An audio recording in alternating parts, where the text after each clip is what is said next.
Hey guys, good morning, welcome to my new vlog. So guys, आज मैं सुबह सुबह निकल के जा रहा हूँ हमारा छोटा मोटा ड्राइवर के साथ। चैनल को अभी तक सब्सक्राइब नहीं किया है तो जाके जल्दी से चैनल को सब्सक्राइब करके बेल आइकन को दबा दीजिए। और जैसे कि कल की व्लॉग में आप लोगों ने देख ही लिया है, मैंने अपने परी को सिलचर पे रख के आ गया हूँ मैकेनिक के पास। इसीलिए आज मैं जा रहा हूँ हमारा छोटा मोटा ड्राइवर के साथ मेरे परी को लेने के लिए। देखने में छोटा मोटा है लेकिन ये कारनामा बहुत ही बड़ा बड़ा करता है। और यहाँ पर आते ही देखा हमारा असदुर भाई धो रहा है अपने गाड़ी को। और पास में खड़े होकर हमारे चुंगनुंग भाई पता नहीं क्या अनब शनब बक रहे हैं इसके साथ। ग्वाखल के असम राइफल कैंप पास होते ही हम लोग चढ़ने लगे हैं गाड़ी के ऊपर, क्योंकि गाड़ी के अंदर बैठने के लिए थोड़ा सा भी जगह नहीं है, पूरा पैसेंजर से भरा हुआ है। और जब भी कैमरा देखता है हमारा चुंगनुंग भाई तब फ्लेक्स करने लग जाता है। और फिलहाल मैं छोटो बेकरा की बिहुन बेंग स्कूल के पास आते ही गाड़ी से उतर गया हूँ। किस लिए गाड़ी से उतरा हूँ वो थोड़ी ही देर में आप लोगों को पता चल जाएगा। देखिए गाइस, ये है झरना। तो इधर से लोग जो है पानी वगैरह पीते हैं, तो एक बूंद करके पानी गिरता है इधर से पानी झरने से पानी आता है, आने के बाद बूंद बूंद करके गिरते हैं। मतलब गिरने के बाद बच्चे लोग भी पीते हैं, मैंने बहुत बार देखा है, और लोग भी इधर से लेके जाते हैं। तो एक बूंद करके गिर रहा है, आप लोग देख सकते हो। तो गाइस, पहाड़ों में मतलब यही अच्छा लगता है पानी वगैरह का। और देखिए चारों तरफ हरियाली हरियाली है, अच्छा है। हवाएं हर वक्त हवाएं चलता रहता है। सो गाइस, कभी आओ हमारे पहाड़ों में घूमने के लिए, और घूमने के बाद आप लोगों को पता चलेगा कि पहाड़ों का मज़ा क्या होता है।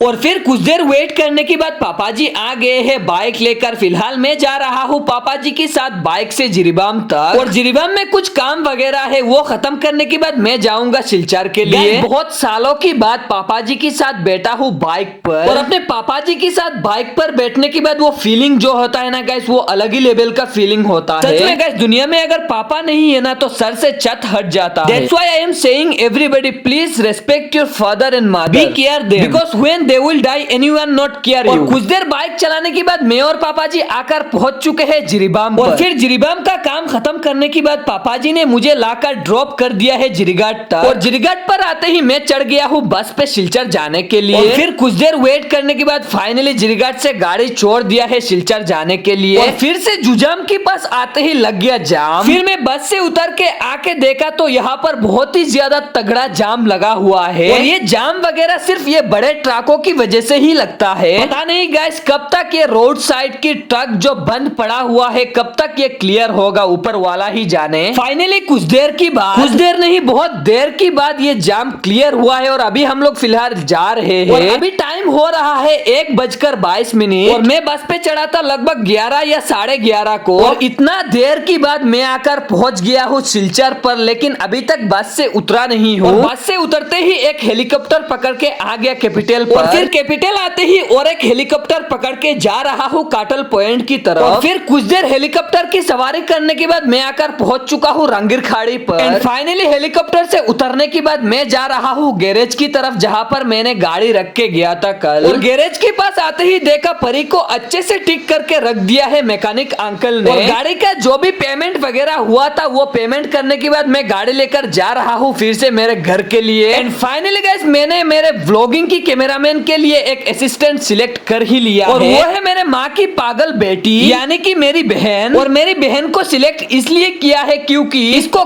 कब और किस लिए वीडियो क्लिप लेना है व्लॉगिंग के लिए वो बोलना नहीं पड़ता, ऑटोमेटिकली ले लेती है। और आज इस व्लॉग में जो भी वीडियो क्लिप दिखाऊंगा आप लोगों को, ये सभी वीडियो क्लिप मेरी बहन ने ही लिया है। और इस वीडियो में मेहनत सबसे ज्यादा मेरी बहन ने किया है, क्योंकि मैं बस एडिटिंग कर रहा हूँ, उसने वीडियो क्लिप लिया है, कब लेना है किस लिए लेना है सब कुछ किया है उसने। तो आज का व्लॉग थोड़ा सा लंबा होने वाला है, प्लीज व्लॉग को एंड तक देखना, मजा आएगा आप लोगों को। फिर कुछ देर गाड़ी चलाने के बाद हम दोनों आकर पहुंच चुके हैं रामनगर रेल क्रॉसिंग पर। अभी फिलहाल हम लोग आकर चढ़ चुके हैं तारापुर की ओवर ब्रिज पर। ओवर ब्रिज खत्म होते ही हम लोग क्रॉस करके जा रहे हैं सिलचर स्टेशन को। और इंडिया क्लब से लेफ्ट लेकर मैं जाऊंगा कैपिटल होते हुए। उतने में ही हम दोनों आकर पहुंच गए हैं सिलचर कैपिटल पॉइंट पर। और ये रहा हमारे सिलचर सदरघाट की ब्रिज का व्यू। व्यू। गाइस ये व्यू अगर आप लोगों को एंजॉय करना है तो इवनिंग की टाइम पर बाइक लेकर राइडिंग पे निकलिए तो व्यू का मजा ले सकते हो आप लोग। फिर चौधरगढ़ की ब्रिज को क्रॉस करते ही साइड के किनारे मैंने परी को लगा दिया है पार्किंग में। गर्मी ज्यादा होने के कारण मैंने मंगवा लिया है 2 ठंडा पानी का बोतल बहन से। परी का चेहरे को थोड़ा सा धुलवाने के लिए, क्योंकि गर्मी की वजह से उसकी आंखों में शायद जलन हो रहा होगा इसीलिए। और पेट्रोल पंप पर पहुंचते ही मैंने खिला दिया है खाना मेरे परी को। खाना खिलाने के बाद परी का पैसा जो भी हुआ है वो सेटलमेंट करने के बाद मैं निकल जाऊंगा फिर से सिलचर से घर जाने के लिए। सुबह से कुछ भी खाना वगैरह खाया नहीं था, इसीलिए आ गया होटल पे कुछ खाने के लिए। बहुत दूर का सफर तय करना है, इसीलिए अगर कुछ पेट में नहीं रहेगा तो गाड़ी कैसे चलाऊंगा। और सिलचर से 2 पैसेंजर भी मिल गए हैं हमारे जेकेडी तक जाने के लिए। फाइनली खाना पीना खत्म करने के बाद हम लोगों ने घर के लिए सफर शुरू कर दिया है। एंड गाइस आसमान की तरफ देखकर तो ऐसा लग रहा है कि आधे रास्ते पे बारिश तो जरूर आएगा। और फिर कुछ देर गाड़ी चलाने के बाद हम लोग आकर पहुंच चुके हैं बासकांदी पर। अभी फिलहाल हम लोग है पोयलापुर पॉइंट पर। और फुलोतल घाट से ना जाकर हम लोगों ने ले लिया था डायरेक्ट बाईपास वाला रोड। और अभी फिलहाल हम लोग चढ़ रहे हैं जुजाम हिल। और जुजाम हिल का कुछ देर चढ़ाई करते ही शुरू हो गया था ट्रकों का लाइन। और फिलहाल अभी हम लोग आकर जिरीघाट पर पहुंच चुके हैं। और जिरीघाट पर पहुंचते पहुंचते लगभग अंधेरा हो गया है। और जिरीघाट क्रॉस करते ही हम लोग आकर पहुंच गए हैं हमारे जिरीबाम की चेक पॉइंट पर। और जिरीबाम से गाड़ी छोड़ते ही देखा कि इतना जोरों से बारिश शुरू हो गया था, आगे का रास्ता कुछ दिखाई ही नहीं दे रहा है अच्छे से। और दिबोंग पेट्रोल पंप के पास आते ही देखा मानो बारिश गायब ही हो गया है। और मोइबुंग क्रॉस करते ही रास्ता अच्छे से दिखाई नहीं दे रहा है, बारिश की वजह से रास्ते से स्नोफॉग जैसा धुआं निकल रहा है। फिर से चोटोबेकड़ा की पहाड़ में घुसते ही बहुत ही जोरों से बारिश शुरू हो गया है। तो गाइस ऐसे ही बारिशों का सामना करते करते हम लोगों को भी अपना घर पहुंचना पड़ेगा। व्लॉग में एंड तक बने रहने के लिए आप लोगों को मैं अपने तहे दिल से शुक्रिया अदा करता हूँ। उसी के साथ आज का व्लॉग भी यहाँ पर करता हूँ खत्म। और आप लोगों से मिलेंगे फिर से कल की एक धमाकेदार व्लॉग में।